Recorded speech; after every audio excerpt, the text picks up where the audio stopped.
രാജ്യാന്തര അവയവ റാക്കറ്റ് കേരളത്തിൽ വിശാലമായി തന്നെ വലവിരിച്ചതായി സൂചനകൾ. ആളുകളുടെ ദാരിദ്ര്യം മുതലെടുത്ത് അവരെ ചതിക്കുഴിയിലാക്കുന്ന വൻ റാക്കറ്റ് തന്നെ പ്രവർത്തിക്കുന്നുണ്ടെന്നാണ് സൂചനകൾ പുറത്തുവരുന്നത്. തൃശൂർ ജില്ലയിലെ തീരദേശ പഞ്ചായത്തിൽ 30ഓളം പേർ പണം വാങ്ങി വൃക്ക അടക്കമുള്ള അവയവങ്ങൾ വാങ്ങിയെന്ന നടുക്കുന്ന റിപ്പോർട്ടും പുറത്തുവന്നു.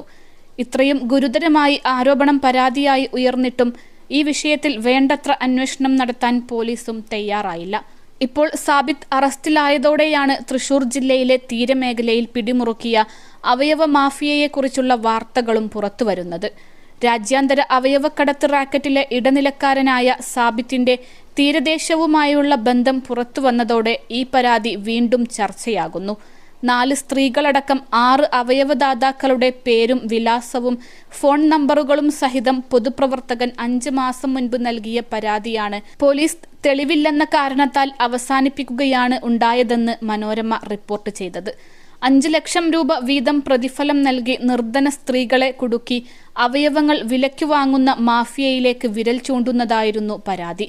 അന്വേഷണം അവസാനിപ്പിച്ചെങ്കിലും സംസ്ഥാന തലത്തിൽ പ്രത്യേക അന്വേഷണ സംഘത്തെ നിയോഗിക്കുന്നതാണ് ഉചിതം എന്നുകൂടി സൂചിപ്പിച്ചാണ് പോലീസ് റിപ്പോർട്ട് നൽകിയത്. ആ ശുപാർശയിലും തുടർ നടപടിയുണ്ടായില്ല.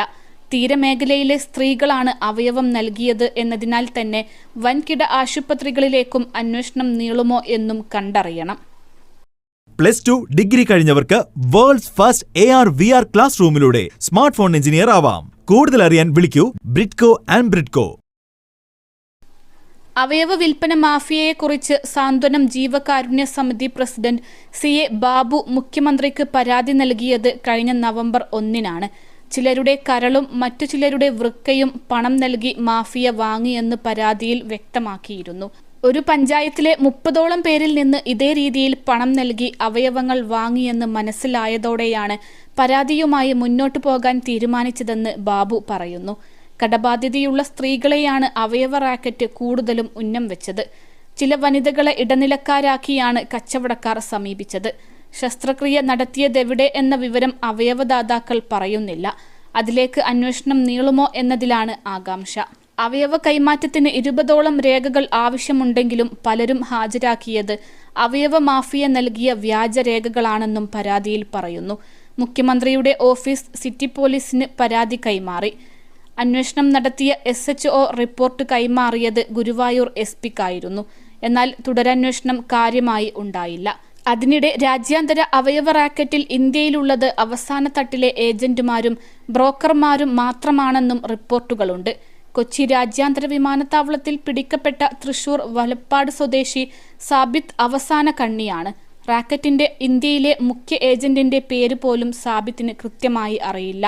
കേന്ദ്ര രഹസ്യാന്വേഷണ ഏജൻസികൾ നടത്തിയ അന്വേഷണം നീങ്ങുന്നത് ഹൈദരാബാദിലെ ഡോക്ടറിലേക്കാണ്. ഇനി അന്വേഷണം NIA ആകും ഏറ്റെടുക്കുക. അവയവദാനത്തിനായി വിദേശത്തേക്ക് പോയി മടങ്ങിയെത്തിയ ഇരകളുടെ ബന്ധുക്കളുടെ പരാതിയിലാണ് അന്വേഷണത്തിന്റെ ആദ്യഘട്ടം കേന്ദ്ര ഏജൻസികൾ പൂർത്തിയാക്കി വിവരം ബന്ധപ്പെട്ട സംസ്ഥാന സർക്കാരുകൾക്ക് കൈമാറിയത്. ഇതിൽ കേരള പോലീസാണ് അറസ്റ്റിലേക്ക് ആദ്യം നീങ്ങിയത്. റാക്കറ്റിന്റെ 2ാം നിര ബ്രോക്കറായ സാബിത്ത് കൊച്ചി വിമാനത്താവളത്തിൽ എത്തിയ വിവരം പരാതിക്കാരിൽ ഒരാൾ കൃത്യമായി അറിയിച്ചതാണ് അറസ്റ്റിന് വഴിയൊരുക്കിയത്. സാബിത്തിന്റെ മൊഴികളുടെ അടിസ്ഥാനത്തിലാണ് 2ാം ഘട്ട അന്വേഷണം നടക്കുന്നത്. വ്യാജ ആധാർ കാർഡ്, പാസ്പോർട്ട് എന്നിവ ഉപയോഗിച്ച് ഇറാനിലേക്ക് കടത്തിയ മലയാളികളുടെ വിവരം സാബിത്തിൽ നിന്ന് അന്വേഷണ സംഘത്തിന് ലഭിച്ചു. ഹൈദരാബാദിലെ ഡോക്ടറെക്കുറിച്ചുള്ള വിവരവും സാബിത്ത് നൽകി. ഈ ഡോക്ടറാണ് റാക്കറ്റിന്റെ ഇന്ത്യയിലെ ഏജന്റുമാരിൽ പ്രധാനി. UN അംഗത്വമുള്ള രാജ്യങ്ങളിൽ അവയവ കച്ചവടം നിയമം മൂലം അനുവദിക്കുന്ന ഏക രാജ്യം ഇറാനാണ്. വൃക്ക, കരൾ, പാൻക്രിയാസ്, കണ്ണുകൾ, ഗർഭപാത്രം, ത്വക്ക് എന്നിവ അടക്കം 24 മനുഷ്യാവയവങ്ങളുടെ കച്ചവടം ദാതാവിന്റെ സമ്മതപത്രത്തോടെ ഇറാൻ അനുവദിച്ചിട്ടുണ്ട്. അവയവ കച്ചവട റാക്കറ്റിന്റെ മുഖ്യ കണ്ണിയായ ഇൻഷുറൻസ് കമ്പനി ഏജന്റുമാരുടെ പ്രവർത്തനം ഇറാനിലെ ആശുപത്രികളിൽ കേന്ദ്രീകരിക്കാൻ ഇതാണ് കാരണം. UN സഖ്യരാജ്യവും ഇന്ത്യയുടെ സൗഹൃദ രാഷ്ട്രവുമായ ഇറാനിൽ നടന്ന കുറ്റകൃത്യമായതിനാൽ നയതന്ത്ര പ്രശ്നങ്ങൾക്ക് വഴി തുറക്കാതെ കേസന്വേഷണം നടത്താനാണ് കേന്ദ്ര ഏജൻസികൾക്ക് ലഭിച്ചിരിക്കുന്ന നിർദ്ദേശം. ജുഡീഷ്യൽ കസ്റ്റഡിയിലുള്ള സാബിത്തിനെ 10 ദിവസം കസ്റ്റഡിയിൽ ചോദ്യം ചെയ്യാനാണ് കേസന്വേഷണത്തിന് നേതൃത്വം നൽകുന്ന മെഡിക്കൽ ഡോക്ടർ കൂടിയായ Ernakulam rural SP doctor Vaibhav സക്സേനയുടെ നേതൃത്വത്തിലുള്ള അന്വേഷണ സംഘത്തിന്റെ നീക്കം. 21 ലക്ഷത്തോളം സന്തുഷ്ടരായ ഉപഭോക്താക്കളും 2 ലക്ഷത്തോളം തിമിര ശസ്ത്രക്രിയകളും പൂർത്തിയാക്കിയ മലബാറിലെ ഏക കണ്ണാശുപത്രി ആൻസലാമ ഹൈ ഹോസ്പിറ്റൽ റോഡ്.